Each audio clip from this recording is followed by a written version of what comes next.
High guys, welcome back to my mini vlog. हे कपाट बघा कसा राडा झाला. ह्याच्यात सगळा राडा होऊन बसला होता. चला म्हणलं आज ह्याला मुहूर्त लावावा आणि सगळं आवरूनच घ्यावं.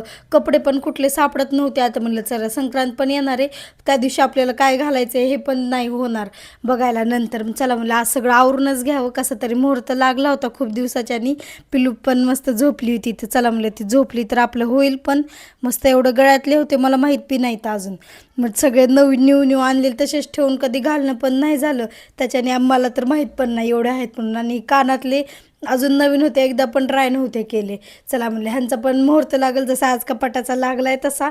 सगळे कानातले मस्त ठेवून दिले आहे बॉक्समध्ये. आणि हे आवरताना वाटलं होईल, पण आता आवराय घेतलं इतका कटाळा आलताना असं वाटत होतं आता इथंच राहू द्यावं आणि मस्त जाऊन झोपावं पिल्लूसारखं. पण एवढं राडा काढल्या असं ठेवून झोपता पण यायचं नाही. पटकन सगळं आवरलं तेवढं आमचं पिल्लू पण उठलं, तिला खाऊ घातलं.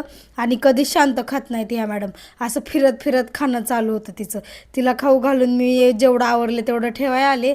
आणि मला पण भूक लागली होती. चला म्हणलं आपण पण खाऊन घेऊ. मला चतुर्थी होती ना, मला आमटी भात वगैरे केलं होतं खायला. जेवण केलं मी आणि परत माझ्या कामाला लागले. कपाटातले कपडे काढून घेतले, सगळं सगळं पुसून वगैरे घेतलं आणि मस्त अशा सगळ्या घड्या घालून ठेवल्या. आणि ह्या साईडला साड्या ठेवल्या होत्या. व्लॉग आवडला असेल तर नक्की सांगा. तर भेटू आपण नेक्स्ट व्लॉगमध्ये. बाय.